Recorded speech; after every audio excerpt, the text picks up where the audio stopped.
गट ब संयुक्त पूर्व परीक्षा 2022 राज्यशास्त्र. राज्यपाल पदाच्या कालावधीबाबत खालीलपैकी कोणती कथने बरोबर आहेत? 1. राष्ट्रपतीची मर्जी असेपर्यंत राज्यपाल आपल्या पदावर राहतात. 2. राज्यपाल स्वखुशीने आपल्या पदाचा राजीनामा देऊ शकतात. 3. राज्यपालांची नियुक्ती सर्वसाधारणपणे 5 वर्षांसाठी असते. 4. दुसरी व्यक्ती पद स्वीकारेपर्यंत राज्यपाल आपल्या पदावर राहतात. वरीलपैकी सर्व विधाने बरोबर आहेत. राज्यपाल हे राज्याचे घटनात्मक प्रमुख असतात. राज्याचे प्रत्यक्ष कामकाज मुख्यमंत्री आणि मंत्रिमंडळ चालवतात. राज्यपाल हे राष्ट्रपतींचे प्रतिनिधी असतात. काही महत्त्वाची कलमे. कलम नंबर 153, प्रत्येक राज्यात एक राज्यपाल असावा. कलम नंबर 154, राज्यातील सर्व कार्यकारी सत्ता राज्यपालांकडे निहित असते. कलम नंबर 155, राज्यपालांची नियुक्ती भारताचे राष्ट्रपती करतात. कलम नंबर 156, राज्यपालांचा कार्यकाळ 5 वर्षांचा असतो, पण राष्ट्रपतींच्या इच्छेनुसार तो कधीही हटवला जाऊ शकतो. कलम नंबर 157, राज्यपाल होण्यासाठी अर्हता, तो भारतीय नागरिक असावा व वय वर्ष 35 वर्ष पूर्ण असावे. कलम नंबर 158, अटी आणि वेतन, राज्यपालाला पगार व इतर सुविधा मिळतात व तो इतर कोणत्याही पदावर राहू शकत नाही. कलम नंबर 159, शपथ, राज्यपालांची शपथ राज्यातील उच्च न्यायालयाचे मुख्य न्यायाधीश घेतात. कलम नंबर 160, तात्पुरती व्यवस्था, राष्ट्रपती राज्यपालांच्या कामकाजासाठी तात्पुरती व्यवस्था करू शकतात. कलम नंबर 161, क्षमादानाचा अधिकार, राज्यपालास राज्याच्या प्रकरणामध्ये क्षमादान, दंडविराम, माफी इत्यादी देण्याचा अधिकार आहे. कलम नंबर 162, कार्यकारी सत्तेची मर्यादा, राज्यातील कार्यकारी सत्ता राज्यातील विधायी अधिकारांपुरती मर्यादित आहे. कलम नंबर 163, मंत्रिमंडळाचा सल्ला, राज्यपाल मंत्रिपरिषदेच्या सल्ल्यानुसार कार्य करतात. कलम नंबर 164, मुख्यमंत्री व मंत्रिमंडळाची नियुक्ती, मुख्यमंत्री व मंत्री राज्यपाल नियुक्त करतात. कलम नंबर 165, राज्याचे महाधिवक्ता, राज्यपाल राज्याचा महाधिवक्ता नियुक्त करतात. कलम नंबर 166, राज्याचे व्यवहार, राज्याचे सर्व कार्य राज्यपालांच्या नावाने केले जाते. कलम नंबर 167, मुख्यमंत्र्यांची कर्तव्ये,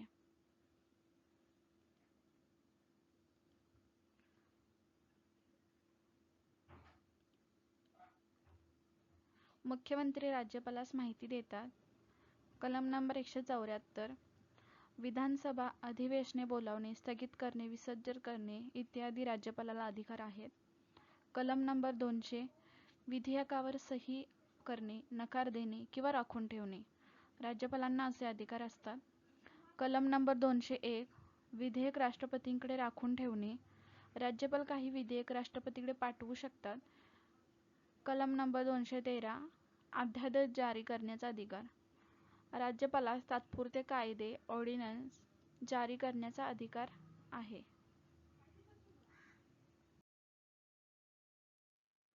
प्रश्न क्रमांक 2, राज्य लोकसेवा आयोगाबाबत खालीलपैकी कोणती विधाने बरोबर नाहीत? भारतीय राज्यघटनेच्या कलम 315 ते 323 मध्ये तरतूद, हे आयोग राज्य शासन तसेच केंद्र शासनासाठी कार्य करते. या आयोगाने निवड केलेल्या प्रशासकीय अधिकाऱ्यांच्या नेमणुका केंद्र शासन करत असते. आयोगाचे अध्यक्ष व सदस्यांच्या नेमणुका राज्य शासनाकडून केल्या जातात. ऑप्शन क्रमांक 3, बी आणि सी बरोबर. विधान क्रमांक 1, भारतीय राज्यघटनेच्या कलम 315 ते 323 मध्ये तरतूद, हे वाक्य बरोबर आहे, कारण याच कलमामध्ये आयोगाची तरतूद आहे. विधान क्रमांक बी, हे आयोग राज्य शासन तसेच केंद्र शासनासाठी कार्य करते, हे विधान चुकीचे आहे, कारण राज्य लोकसेवा आयोग फक्त राज्यांसाठी कार्य करते आणि केंद्रांसाठी संघ लोकसेवा आयोग म्हणजेच UPSC आहे. या आयोगाने निवड केलेल्या प्रशासकीय अधिकाऱ्यांची नेमणुका केंद्र शासन करत असते. हे विधान चुकीचे आहे, कारण नेमणुका राज्य शासन करते, केंद्र शासन नाही. आयोगाचे अध्यक्ष व सदस्यांच्या नेमणुका राज्य शासनाकडून केल्या जातात, बरोबर राज्यपाल यांची नियुक्ती करतात. भारतात संसद आणि राज्य विधानमंडळाच्या निवडणुका डिंबडिंबद्वारे आयोजित केल्या जातात. 1. राष्ट्रपती, 2. राज्य निवडणूक आयोग, 3. राज्यपाल, 4. भारताचा निर्वाचन आयोग. बरोबर उत्तर आहे भारताचा निर्वाचन आयोग. स्पष्टीकरण: भारतीय राज्यघटनेच्या कलम 324 नुसार भारतीय संसद, राज्य विधानसभा, राष्ट्रपती व उपराष्ट्रपती यांच्या निवडणुका आयोजित करण्याचा, नियंत्रण ठेवण्याचा व संचालन करण्याचा अधिकार भारताच्या निवडणूक आयोगाला आहे.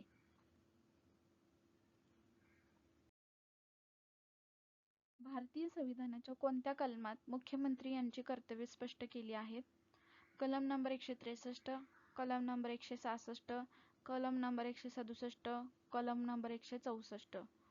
याचं उत्तर क्रमांक आहे विधान क्रमांक 3, कलम 167. भारतीय संविधानातील कलम 167 आर्टिकल 167 मध्ये मुख्यमंत्र्यांच्या कर्तव्याचे स्पष्ट वर्णन केलेले आहे. कलम नंबर 167 मुख्यमंत्र्यांच्या कर्तव्याबाबत आहे. या कलमानुसार मुख्यमंत्र्यांची राज्यपालाशी संबंधित खालील कर्तव्ये नमूद केली आहेत. राज्याच्या प्रशासनाबाबत माहिती देणे. राज्यपाल व मुख्यमंत्री संबंधी काही कलमे आहेत ते पाहूया. कलम नंबर 163 ते कलम नंबर 167. कलम नंबर 163.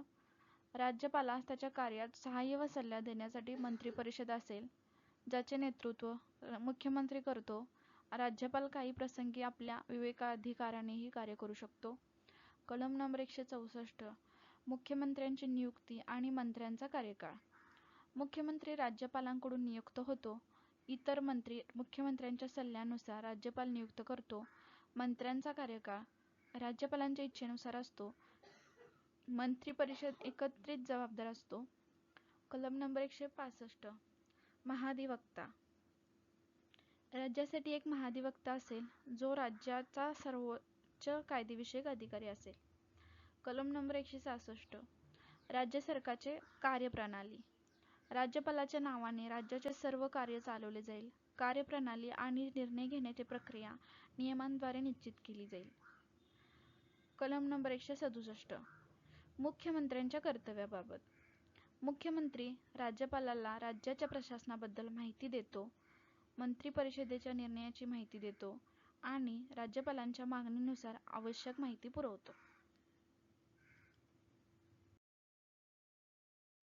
प्रश्न क्रमांक 5. खालीलपैकी कोणती समिती पंचायत राजशी संबंधित नाही? 1. अशोक मेहता समिती, 2. राजमन्नार समिती, 3. थंगन समिती, 4. एल.एम. सिंघवी समिती. तर पंचायत राजशी संबंधित नसणारी समिती आहे ती राजमन्नार समिती. तर पंचायत राजशी संबंधित असणाऱ्या समित्या पाहूया. बलवंतराय मेहता समिती 1957, त्यांनी 3 स्तरीय पंचायत राज व्यवस्थेची शिफारस केली. अशोक मेहता समिती 1977, त्यांनी 2 स्तरीय म्हणजे जिल्हा परिषद आणि मंडल पंचायत अशा 2 स्तरीय प्रणालीची शिफारस सुचवली. जी.व्ही.के. राव समिती 1985, जिल्हास्तरीय नियोजन आणि प्रशासन मजबूत करण्याची शिफारस त्यांनी केली. एल.एम. सिंघवी समिती 1986, पंचायत राज संस्थांसाठी घटनात्मक दर्जा सुचवला. थंगन समिती 1989, केंद्र आणि राज्य आणि स्थानिक संस्था यांच्यातील संबंधांचे पुनरावलोकन केले. पंचायत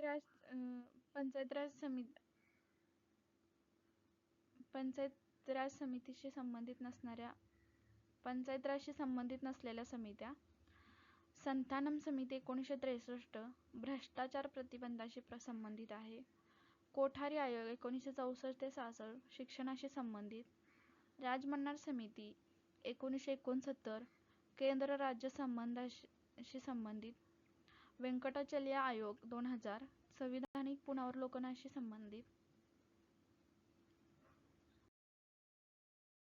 प्रश्न क्रमांक 6. ग्रामसभेच्या रचनेतील अचूक वाक्यांचा समूह बनवा.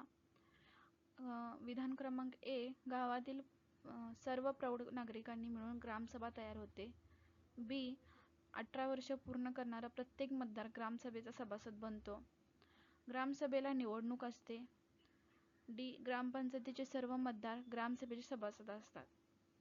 योग्य उत्तर आहे ए, बी, डी ऑप्शन क्रमांक 3. स्पष्टीकरण पाहूया. ग्रामसभेची रचना भारतीय संविधानाच्या कलम 243 मध्ये स्पष्ट केलेली आहे.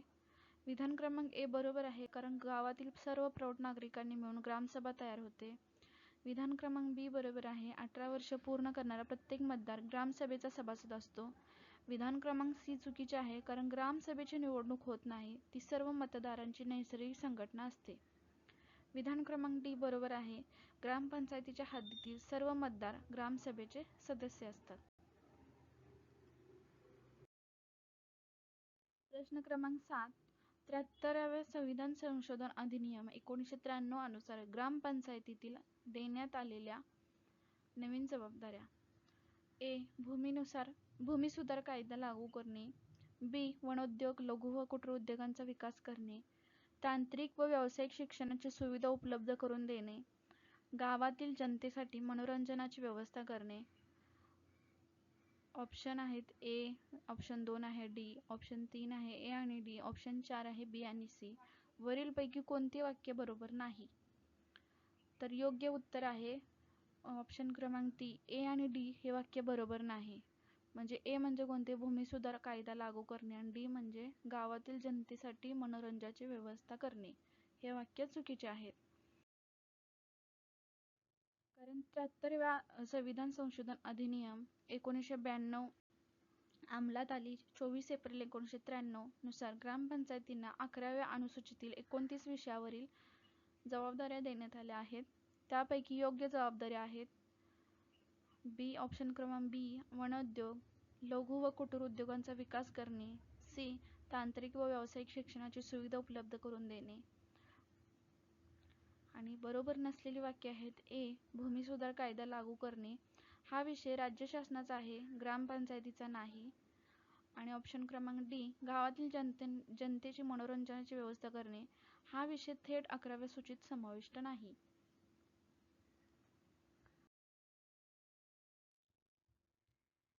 प्रश्न क्रमांक 8.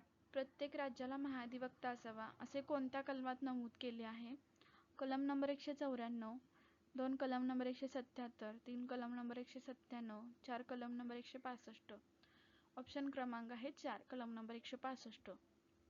भारतीय संविधानातील कलम 165 मध्ये नमूद केले आहे की प्रत्येक राज्यासाठी एक महाधिवक्ता असेल, जो त्या राज्याचा सर्वोच्च कायदेविषयक अधिकारी असेल. महाधिवक्त्याची नियुक्ती राज्यपाल करतात. तो राज्यातील कोणत्याही न्यायालयात राज्याचे प्रतिनिधित्व करू शकतो. त्याचे कार्य केंद्रातील अटॉर्नी जनरल म्हणजेच महान्यायवादी यांच्याप्रमाणे असतात. महान्यायवादींचे कलम आहे कलम नंबर 76. ते विधानसभेच्या चर्चेत भाग घेऊ शकतात, पण मतदानाचा अधिकार नसतो.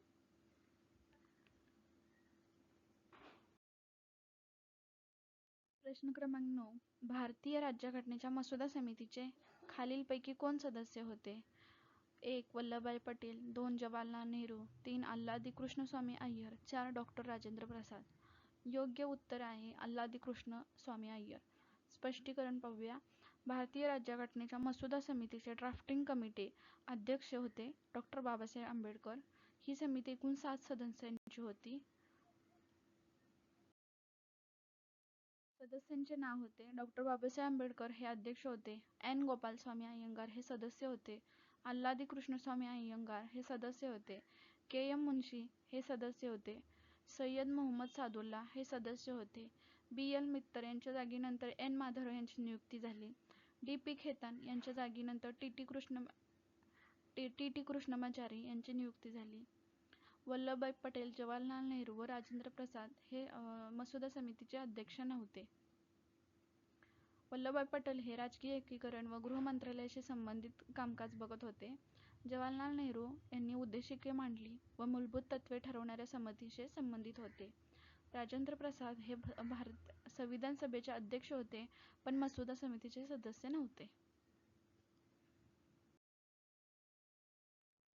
प्रश्न क्रमांक 10. भारतीय राज्यघटनेतील खालीलपैकी कोणती वैशिष्ट्ये ब्रिटिश राज्यघटनेतून घेतलेली नाहीत? 1. सरकारचे संसदीय स्वरूप. 2. सरकारचे मंत्रिमंडळ स्वरूप. 3. कायद्याचे राज्य. 4. समवर्ती सूची. योग्य उत्तर आहे समवर्ती सूची.